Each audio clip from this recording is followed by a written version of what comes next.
Hi అండి అందరికీ. అందరూ ఎలా ఉన్నారు? నేనైతే చాలా బాగున్నాను. మీ అందరూ కూడా బాగున్నారని అనుకుంటున్నాను.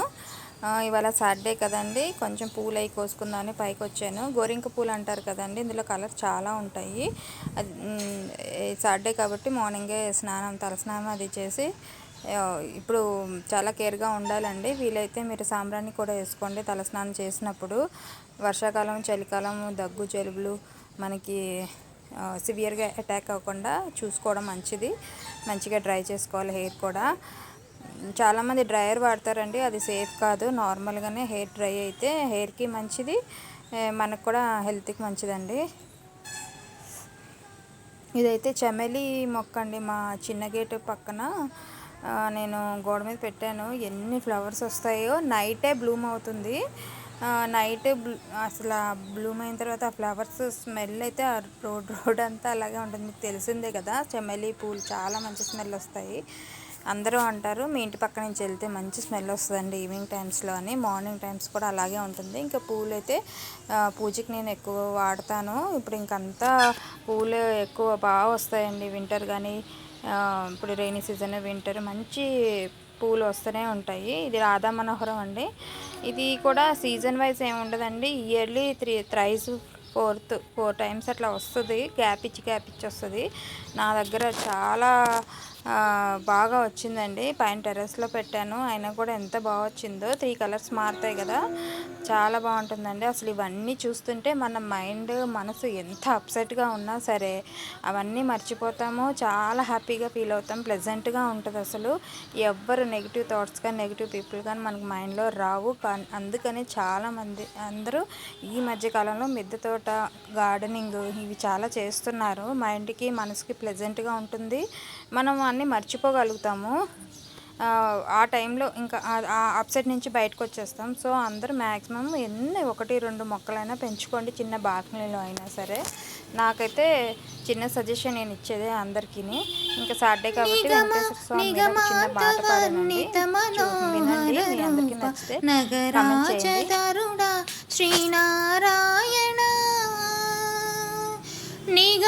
నిగమాంతవర్ణిత మనోహర రూప నగరాజధరుడ శ్రీనారాయణ నారాయణ శ్రీమన్నారాయణ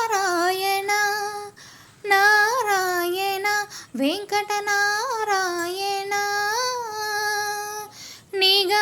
నిగమాంతవర్ణిత మనోహర రూప నగరాజధరుడ శ్రీనారాయణ పాట. ఇకైతే మధ్యాహ్నం లంచ్కి ప్రిపేర్ చేస్తున్నానండి. ఇవాళైతే కొంచెం ఫ్రైడ్ రైస్ లాగా చేద్దామని ఆలు, పొటాటో, ఇంకా కొంచెం ఫ్రైడ్ రైస్ లాగా చేద్దామని తీసాను. పొటాటోసే ఉన్నాయి, వాటితోటే చేద్దామని అనుకుంటున్నాను.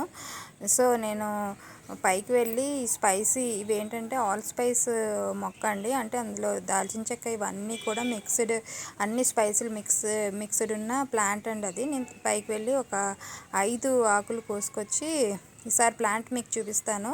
కోసుకొచ్చి కొంచెం ఆయిల్, గీ అది వేసి దాన్ని ఈ ఆకులు వేసేసి కొంచెం లైట్గా ఫ్రై చేసేసుకోవాలండి. ఇంకా మనం ఏవి వేయాల్సిన అవసరం ఉండదు, స్పైసెస్ అన్నీ. తర్వాత అల్లం వెల్లుల్లి పేస్ట్ వేసేసుకోవాలి. కొంచెం పన్నీర్ కూడా ఫ్రై చేసి పక్కన పెట్టుకున్నాను. ఎక్కువ ఫ్రై చేయనండి, ఎక్కువ ఫ్రై చేస్తే అది గట్టిగా అయిపోద్దని పన్నీర్ నేను ఎక్కువ ఫ్రై చేయను.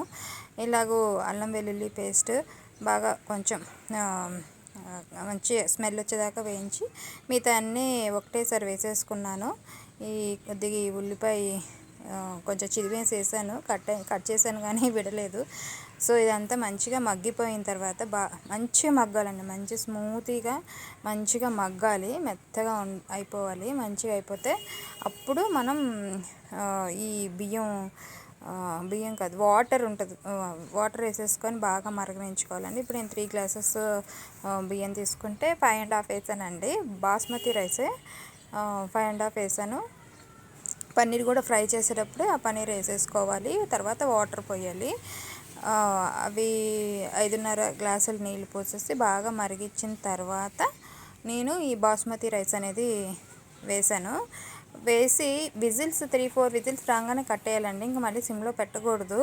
సో దట్ అప్పుడు మీకు మంచిగా ఉడుకుతుంది, చాలా బాగుంటుంది, పొడి పొడిగా ఉంటుంది. ఇంకా దాన్ని సిమ్లో పెట్టకుండా 3-4 విజిల్స్ రాగానే కట్టేసేయాలి. సో ఇది నా సాటర్డే వ్లాగ్ అండి. మీ అందరికీ నచ్చితే లైక్ చేయండి, షేర్ చేయండి, సబ్స్క్రైబ్ చేయండి. మీకు ఇంకా కంటెంట్ ఉన్న వ్లాగ్స్, లాంగ్ వీడియోస్ చేద్దామని అనుకుంటున్నాను. మీ అందరి సపోర్ట్ ఇలాగే ఉండాలని కోరుకుంటున్నాను. Thank you.